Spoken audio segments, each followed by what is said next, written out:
Hi guys, നമ്മ പോണ വണ്ടി ഇതാണ്ടാ. കിടിലം വണ്ടിയാണ്. നമ്മത് ഫുൾ ടാങ്ക് ഡീസൽ അടിക്കാണ്ട് നിർത്തിയാണ്. പണം എനിക്കൊരു പ്രശ്നമല്ല. അപ്പോൾ അതേ ഡീസലൊക്കെ അടിച്ചത് വണ്ടി പറപ്പിച്ച് വിടുകയാണ്. നാളെ രാവിലെ ആകുമ്പോൾ കൊടൈക്കനാലിൽ കയറണം എന്നുള്ളൊരു വൈബിൽ ഇട്ടേക്കണേണ്ട. പിള്ളേർ ഓരോ കൊളു തുടങ്ങി.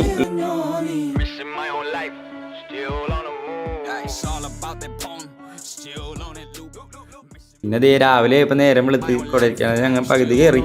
ചെക്ക് പോസ്റ്റ് എത്തിയിട്ടില്ല. അപ്പം അതിന് മുമ്പ് കയറി റെസ്റ്റ് ഒക്കെ എടുക്കാന്ന് പറഞ്ഞ് ഒരുത്തന്നെ ഇട്ട് കളിയായിക്കൊണ്ടിരിക്കണേ.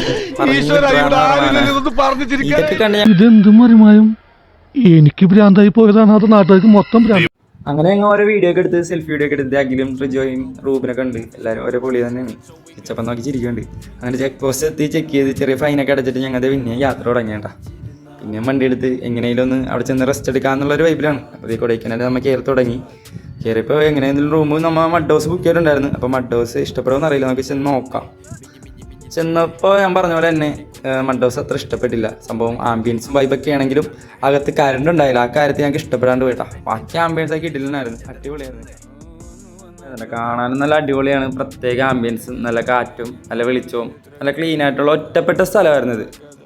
പിന്നെ ഈ കറണ്ട് ഇല്ലാത്ത ഒരു ഷോ മാത്രമേ ഉണ്ടാവുള്ളൂ. ഞങ്ങൾ അവിടെ കുറേ നേരം സ്പെൻഡ് ചെയ്തു. ഒരു 4 മണിക്കൂർ 5 മണിക്കൂർ പറ്റി അവിടെ സ്പെൻഡ് ചെയ്ത് ഫുഡൊക്കെ കഴിച്ച് ഒന്ന് ഫ്രീ ആയി റിലാക്സ് ആയി. പിന്നെ ചെറിയ ചാറ്റൽ മഴയൊക്കെ ഉണ്ടായിരുന്നു കേട്ടോ. അത് അടിപൊളിയായി. നല്ല കോടയൊക്കെ ഇറങ്ങി നല്ല സെറ്റ് ചെയ്യുന്നത്. അപ്പോഴേക്കും അടുത്ത സ്ഥലം റെഡി ആയിട്ടാ. ഞങ്ങൾ നേരെ അങ്ങോട്ട് വിട്ടത്. ഈ കാണാനാണ് ഞങ്ങളുടെ പുതിയ സ്ഥലം. ഇത് സ്റ്റേ ചെയ്യാൻ വേണ്ടി എടുത്താണ്.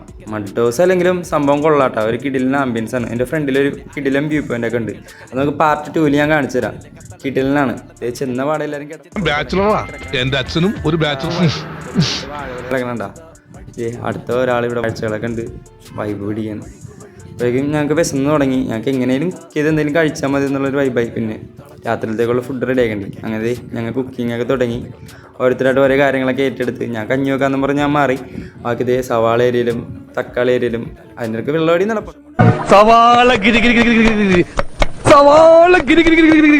താനൊന്നും മിണ്ടാതിരിക്കണ്ട. ഈ വാർപ്പിന്റെ കോൺസെൻട്രേഷൻ പോണൊന്ന്. ഓൾമോസ്റ്റ് എല്ലാം സെറ്റായിട്ട് വരുന്നു. അപ്പോഴേക്കും ഇതേ കംപ്ലീറ്റ് ആയിട്ട് കഞ്ഞിയൊക്കെ വെന്തു. അപ്പോൾ ഇതിന് കറി വെക്കേണ്ട ഒരു പരിപാടി മാത്രമേ ഉള്ളൂ. കറി വെക്കാൻ റിജോ ഏറ്റെടുത്തിട്ടുണ്ട്. കറിയൊക്കെ വെച്ച് സെറ്റാക്കാനായിട്ട്. അപ്പോൾ റൂബിനുണ്ട് സഹായിക്കാനായിട്ട്. റൂബിൻ്റെ ഇത് കണ്ടോ ചാടിച്ചാറിന്ന് എല്ലാം ഇല്ല എല്ലാവരും ഉണ്ടായി. അങ്ങനെ ഇതേ നമുക്ക് കറി വെക്കൽ സ്റ്റാർട്ട് ചെയ്യട്ടോ. ഉടനെ തന്നെ കറി റെഡിയായി. നല്ല കിടിലൻ കറിയായിരുന്നു. അന്ന് പ്രത്യേകിച്ച് എടുത്തു പറയേണ്ട കാര്യമാണ്. നല്ല സൂപ്പർ കറിയായിരുന്നു.